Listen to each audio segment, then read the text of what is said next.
Après ces repas de Noël, il reste souvent beaucoup d'aliments dans les réfrigérateurs. Alors que faut-il en faire? Est-ce qu'on cherche de nouvelles recettes? Est-ce qu'on congèle ces aliments? Est-ce qu'on essaye de ne pas jeter nécessairement tous les aliments qu'il nous reste? Jean-Michel Cohen, on va le préciser, on peut faire de la cuisine et de la bonne cuisine avec ce qui nous reste dans le frigo. Oui, c'est un mélange des deux. En fait, il y a le problème de la conservation et il y a le problème de la cuisine. Le problème de la conservation, il m'inquiète toujours parce qu'on confond la congélation ménagère, c'est-à-dire celle qu'on fait nous avec nos congélateurs, avec les congélations des professionnels, où là, on n'arrive pas à conserver aux mêmes températures, c'est-à-dire qu'il faut vraiment le moins 18 qui est fatidique, on n'arrive pas à le conserver dans les congélateurs de maison. Parce qu'un congélateur à la maison, on est à combien?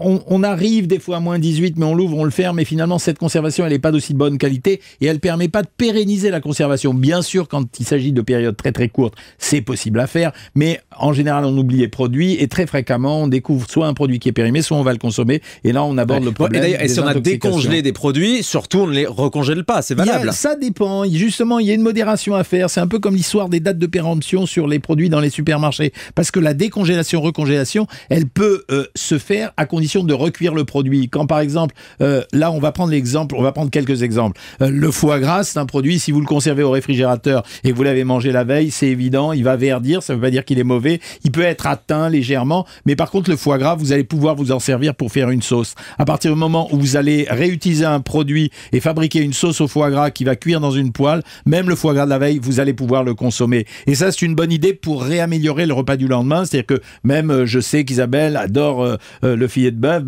Filet de bœuf, vous pouvez très bien faire un filet de bœuf au foie gras et vous allez vous servir des restes du foie gras. C'est un peu calorique, Jean-Michel.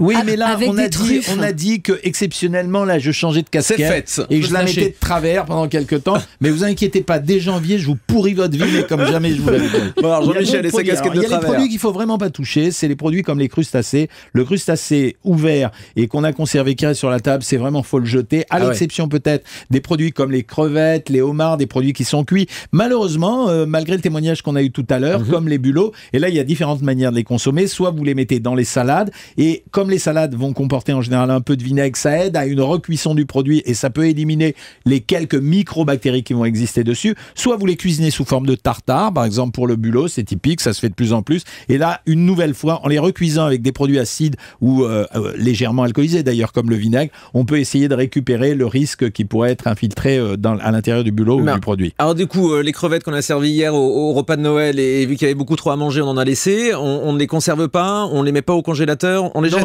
On les met surtout pas au congélateur, on peut les réserver au réfrigérateur, on peut les recuisiner le lendemain. Le mieux, c'est de les mettre dans des marinades avec du vinaigre ou avec du citron pour utiliser un peu l'effet acidifiant qui va aider à tuer les quelques bactéries, mais il n'y en aura pas dessus beaucoup à partir du moment où on les a cuisinés. La mayonnaise, c'est un produit qu'il faut absolument pas conserver. Ça veut dire que vraiment là, et surtout avec la chaleur normalement des fêtes, c'est pas la peine d'imaginer à conserver. Oui, on en revient aux œufs, qui sont très dangereux. C'est vraiment un milieu terrible. Le saumon fumé, c'est un peu la même chose aussi. Il est pas très conseillé de le reconserver. Par contre, il peut se recuire. Ça veut dire que ça peut très bien se redécouper en lamelles, se mettre dans un plat. Et comme c'est un produit fumé, il sert de salaison. Je rappelle que le saumon fumé, c'est un produit qui a été déshydraté. On l'a déshydraté en mettant du sel dessus. Et ensuite, on l'a fait fumer artificiellement ou non. Mais ce saumon fumé, à partir du moment où il a été déjà cuit, il peut resservir en lamelles. Il peut resservir simplement à saler un produit. Par exemple, faire des œufs brouillés avec le saumon fumé de la veille qu'on a recuit à l'intérieur d'une poêle. C'est le plat préféré de Sydney Ohana. C'est vrai, il a l'air de...